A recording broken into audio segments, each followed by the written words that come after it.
করবো এটা চাল ভিজিয়ে গুঁড়ো করে নিয়েছি, এই পেস্ট করে নিয়েছি। চালটা আতপ চালটাকে ভিজিয়ে রেখেছিলাম, রেখে পেস্ট করে নিয়েছি। পেস্টটা দেখানো হয়নি একটু। আর এই যে সাদা তিল ভেজে গুঁড়ো করে নেবো, নিয়ে খেজুরের গুড় দিয়ে মাখাবো তিলটা।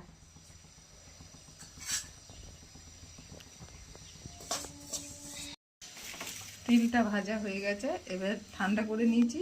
মিক্সচারে একবার আধ বাটা করে নেব, বাটা করে নিয়েছি কিন্তু পুরো বাটিনি। একটু গুড় দেবো, খেজুরের গুড় দিয়ে করবো।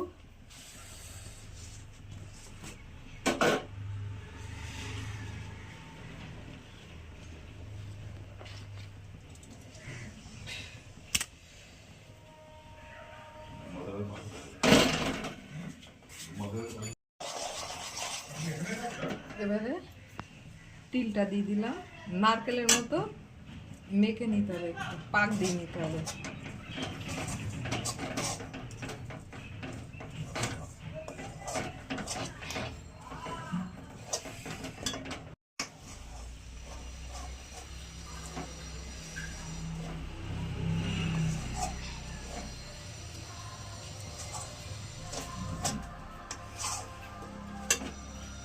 সুজি দিলাম ঘনটা হওয়ার জন্য, শুকনো হবে সুজিটা দিলে।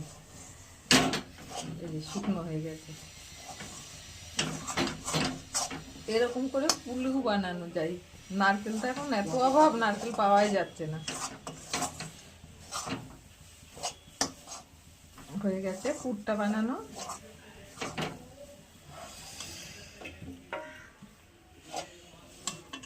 পুরটা হয়ে গেছে, তুলে নিলাম। পুরটা ঠান্ডা হলে পাটিসাপটা বানাবো।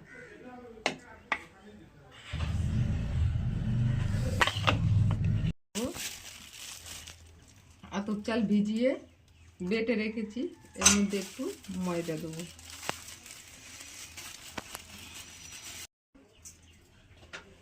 আর অল্প চিনি দেবো, চিনিটা বেশি দেবো না,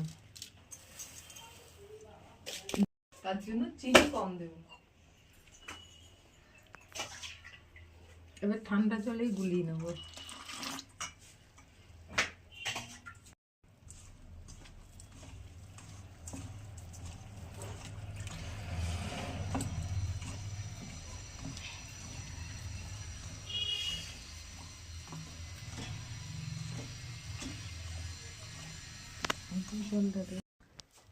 মাখিয়ে নিয়েছি, বেটারটা হয়ে গেছে। প্রথমটা দেখবো, যদি মোটা হয়ে যায় আবার একটু জল দেবো। ইসে করে নেব।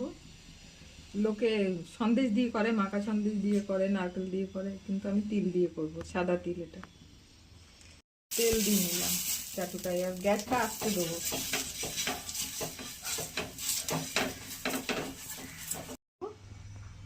মিডিয়াম রাখতে হবে গ্যাসটা।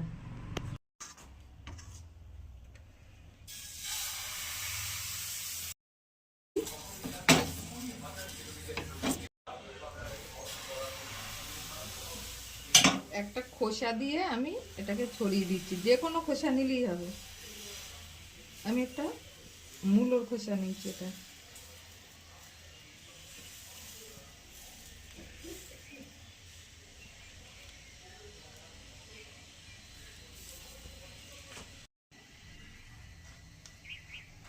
লম্বা করে দিয়ে দিলাম তিলটা।